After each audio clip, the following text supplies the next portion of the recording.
بعد मुल्क अजीज के मुमताज़ ब्यूरोक्रेट तारीखदान डॉक्टर सफदर महमूद का इंतकाल हुआ।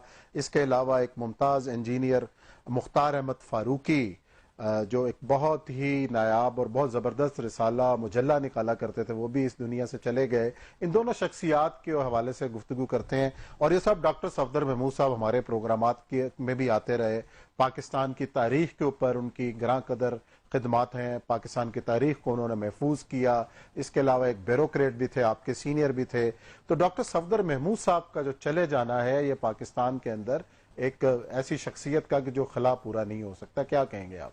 जी, एक तो मैं कभी कभी उनसे कहा करता था कि मुझसे चंद साल पहले वो सेक्रेटरी इंफॉर्मेशन की सीट पे थे और मैं करता था कि आपकी वजह से इस सीट की इज्जत है। उसकी वजह यह है कि एक तो उन्होंने पाकिस्तान में कायद-ए-आज़म का जो इस्लामी तशख्खुस था, जिस पर 1947 से हमले शुरू हुए थे और ब्यूरोक्रेसी की तरफ से शुरू हुए थे, क्योंकि ब्यूरोक्रेसी बुनियादी तौर पर सेकुलर थी और वो समझती थी कि कायद-ए-आज़म को इस तरफ हम बदनाम करें, एक सेकुलर इमेज बनाने की कोशिश करें तो तब ठीक है। आप अंदाजा करें कि वो ये जो 11 अगस्त की स्पीच के ऊपर ढूंढते ढूंढते रहे, आज तक मिलती नहीं, उसका कंटेंट ही गायब कर दिया गया। ठीक है, ये है कि आज तक जो 2 साल 3 साल बाद छपी कहीं। आप खुद सोचते थे, मैं कभी कभी उनसे कहता था कि एक स्टोरी बनाई गई थी कि जनाब डॉन के जो एडिटर थे, उन्होंने कायद-ए-आज़म की जो स्पीच थी, कायद-ए-आज़म की कि जी मजहब नहीं, रियासत का कोई मजहब से ताल्लुक नहीं है, इसको रुकवाया था ब्यूरोक्रेट्स ने। ठीक है, और वो डॉन के एडिटर ने कहा था अल्ताफ सैन ने कि मैं जाके कल छाप दूंगा। अब बोल तो डॉन जो था वो 14 अगस्त को छपा ही नहीं, 16 अगस्त को पहला छपा है शुमारा। एक तो ये कहानी झूठी थी और दूसरी आप अंदाजा करें कि ये अपना ब्यूरोक्रेट्स के बारे में हैरान होता था मैं कि मुझे ब्यूरोक्रेट में इतना कौन है मामू वो नहीं पैदा हो गया था, जो कायदा की तकरीर रोक रहा था, जो सारी जिंदगी ऊपर से के नीचे तक जो है वो बिल्कुल जिसे कहते हैं सर से पांव तक सेकुलर थे। आखिरी दिनों में जो उन्होंने किताब लिखी थी, सच तो ये वाली जो किताब है, उसमें एक अफसाना बनाया गया था कि कायद-ए-आज़म के 2 जनाजे हुए थे। एक वो काशिम रजा कमिश्नर थे, उसने ज्यादा दफा झूठ बोला। एक अंदर जो शिया मकतब फकर से साहब हुआ था, एक बाहर हुआ था। उन्होंने बाकायदा उसकी तहकीक की, एक एक बंदे से मिले, वो जो बूढ़े उनको चंद मुयसर आके तो उनसे इंटरव्यू किया और वो बाकायदा उसको उन्होंने किताब का किया कि ये कायद-ए-आज़म को फिरकों में तकसीम करने की जो आखिर में साजिश की गई है सेकुलर आजाद की तरफ से, ये भी बहुत गलत थी। तो सफदर महमूद साहब को अल्लाह ताला जन्नत में नसीब करे और उनको जवार रहमत में जगह दे।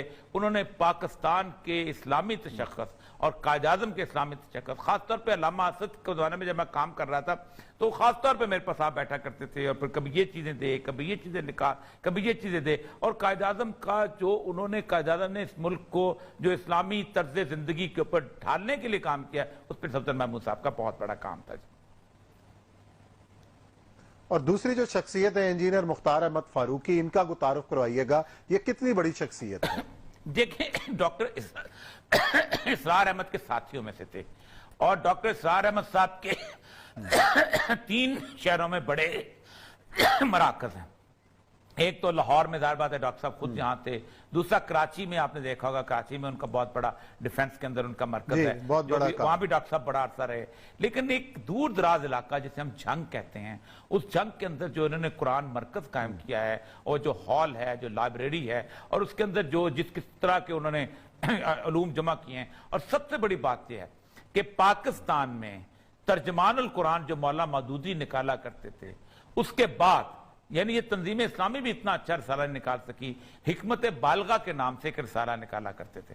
और आप सोच सकते हैं कि मैं मुस्तकिल कारी था मुद्दतों उस रिसाले का, जिस लेवल का इल्म उसके अंदर होता था, जिस तरह की उसके अंदर मज़ामीन आते थे, जिस सतह की उन्होंने काम किया है। और सबसे बड़ी बात यह है कि ये जो दौर फितन है, ये जो आखिर ज़मान है, इसके बारे में बाकायदा उनके मुस्तकिल मौज़ूआत होते थे। फिर इन मुस्तकिल मौज़ूआत के ऊपर उन्होंने बेशुमार किताबें तहरीर की और जंग के इलाके में रहते हुए इतने नेक, और आप अंदाजा करें उनको देख के अजीबोगरीब एहसास होता था।